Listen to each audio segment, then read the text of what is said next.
51 additional parking spaces. And then as Paul testified, just on the other side of the South Bethlehem Greenway is a lot we acquired last year on which there are 47 additional parking spaces.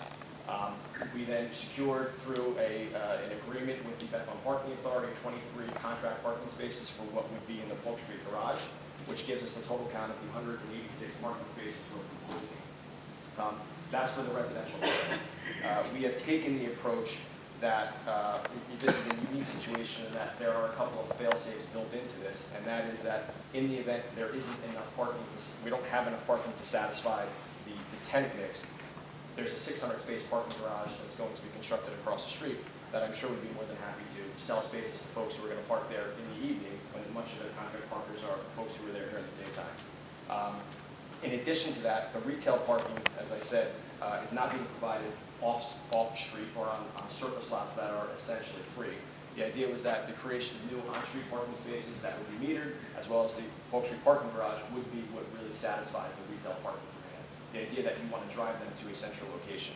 We kind of are taking the approach and somewhat feel that the IRR, especially this zone, is really starting to act more like the CB zone here on the north side of Bethlehem, where you have a mix of retail, restaurants, and residential, all of which kind of coexist within a sort of shared neighborhood format.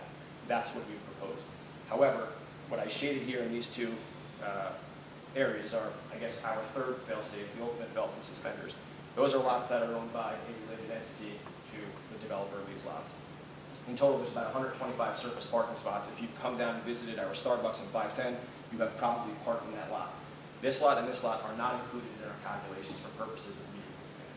However, to the extent that Polk Street Garage is not yet open, or it takes longer than expected, and this construction precedes it, we have the opportunity to satisfy what would be current demand, and then plan for the future that when that garage is online, to the extent that we are short parking, there's an opportunity for our residents to be able to satisfy that. And the lot behind 610, is that, I believe, Evans? Is that Evans Street? That's the Evans Street lot. So it is a lot that we acquired. It was a subject of many different planning applications. I'm sure Bill can tell you from going back decades.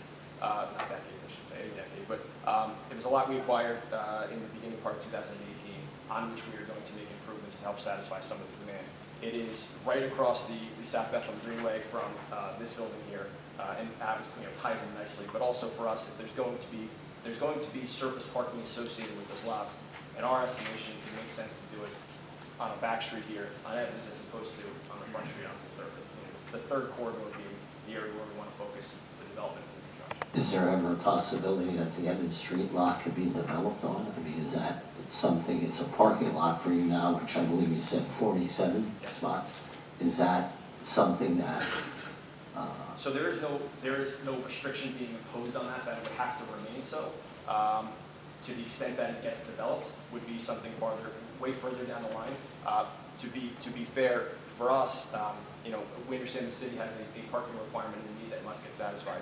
We will have 169 tenants who are going to demand parking spaces. And we need to provide them parking spaces more so than we need to sort of satisfy some criteria quotient. So if we undercut ourselves by not providing enough parking, we've done ourselves a significant injustice.